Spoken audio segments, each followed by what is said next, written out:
Timnas Indonesia U22 akan kembali memulai persiapannya menuju SEA Games 2025 Thailand pada Desember mendatang.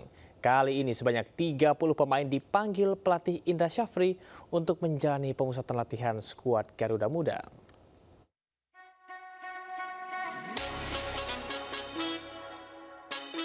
Jelang SEA Games 2025 Thailand, nama-nama anyar menghiasi daftar 30 pemain yang dipanggil pelatih Timnas U22 Indra Syafri.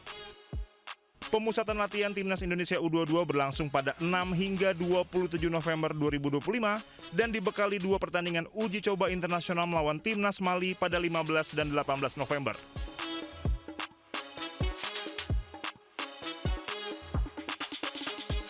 Di posisi penjaga gawang ada Cahya Supriyadi, Muhammad Ardiansah, Dava Fasya, dan Ikram Al-Ghifari.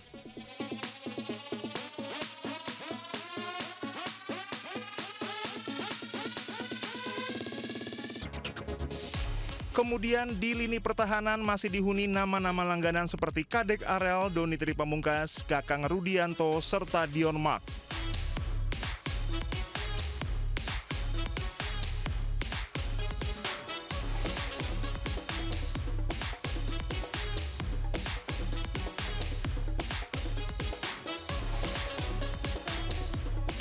Menariknya, Indra Syafri memanggil Ivar Yener untuk mengikuti pelatnas Timnas Indonesia U22. Selain itu, di posisi gelandang juga ada wajah baru yakni Rifki Ray Farandi, pemain muda Persik Kediri.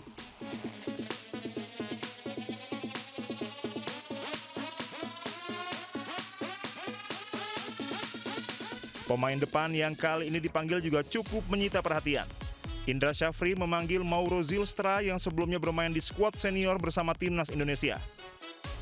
Selebihnya, Indra Syafri kembali memanggil nama-nama pemain yang sudah tidak asing seperti Hoki Caraka, Rafael Struijk, Jens Revens, Ricky Pratama, dan Rahmat Arjuna.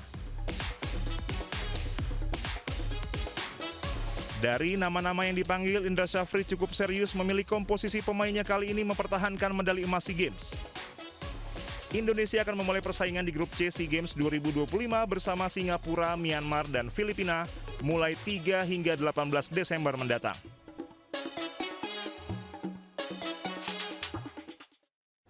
Menteri Sosial Saifullah Yusuf menjenguk korban insiden ledakan di SMAN 72 Jakarta yang masih dirawat di Rumah Sakit Islam Cempaka Putih. Kementerian Sosial menjamin seluruh biaya perawatan ditanggung oleh pemerintah.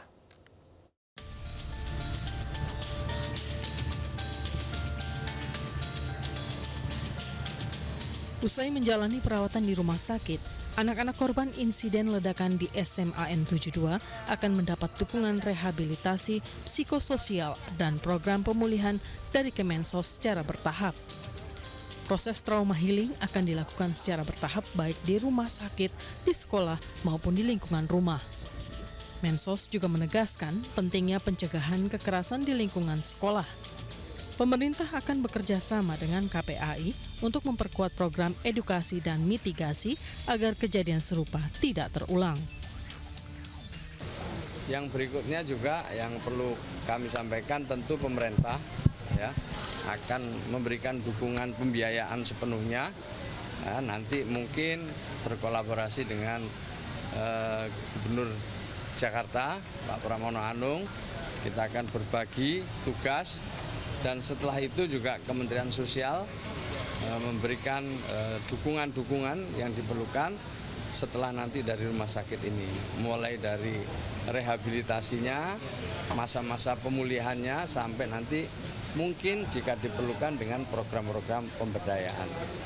Jadi saya ingin menyampaikan bahwa kolaborasi sangat baik sekali.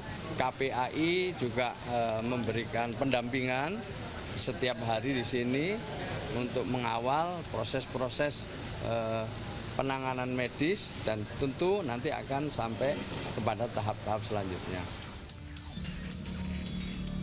14 orang masih rawat inap di Rumah Sakit Islam Cempaka Putih. Tim medis masih terus memantau pasien serta menyiapkan penanganan lanjutan bagi yang mengalami gangguan pendengaran. Sementara di Rumah Sakit IRC ada 18 korban ledakan SMAN 72 yang dirawat. Tim Liputan Jakarta melaporkan. Pasca ledakan di SMAN 72 Jakarta, KPAI pastikan proses belajar mengajar akan berlangsung daring. Psikolog akan mendampingi siswa dalam proses belajar mengajar dengan fokus pemulihan psikologis.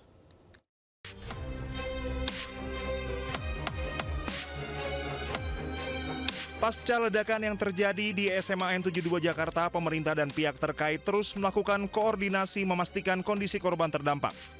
Pemerintah dan pihak terkait memberikan pendampingan psikologis kepada anak-anak korban terdampak baik yang masih menjalani perawatan medis, rawat jalan, maupun korban yang berada di sekitar lokasi kejadian. Sementara sterilisasi di lokasi kejadian tetap berlangsung hingga 3 hari ke depan sehingga aktivitas pembelajaran akan dilakukan secara daring dengan fokus pada pemulihan psikologis.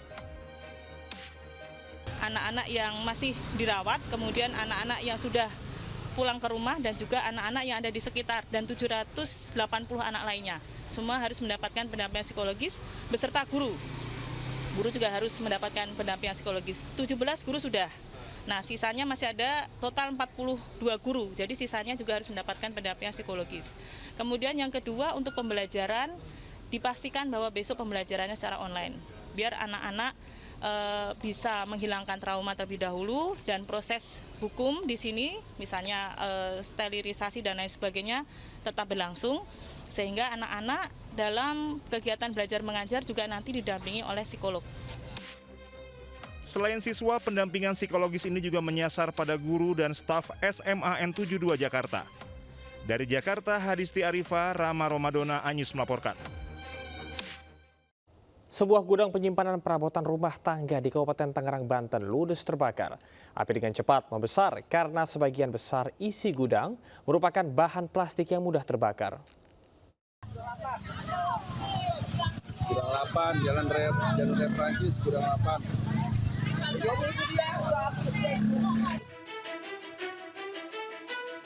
Sebuah gudang penyimpanan perabotan rumah tangga di kawasan Kosambi, Kabupaten Tangerang, Banten ludes terbakar Minggu pagi.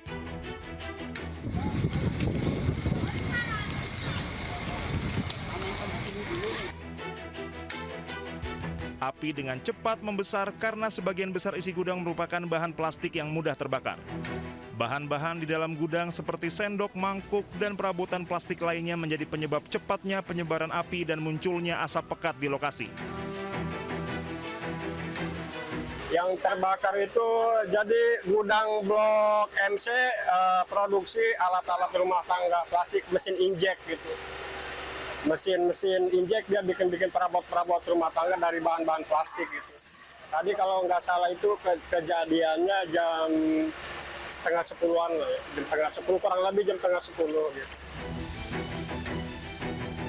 Tim pemadam segera meluncur ke lokasi mengerahkan 50 personel dan membawa 10 mobil pemadam. Petugas berhasil mencegah api merembet ke bangunan lain meskipun sempat mengalami kendala karena sumber air yang cukup jauh dari lokasi. Untuk kendala sumber air, Pak, agak terlalu jauh, jadi nanti akan kami buat sistem statis, jadi tidak putus sumber air. Bang, selain gudang ini apakah ada gudang yang lain, Bang, yang merembet ke... Alhamdulillah terbackup, terputus dengan kami, jadi hanya satu gudang aja. Tidak ada korban jiwa maupun luka-luka dalam kejadian ini. Penyebab kebakaran masih dalam penyelidikan pihak kepolisian. Dari Tangerang, Banten, Hasnugara, Anyus melaporkan.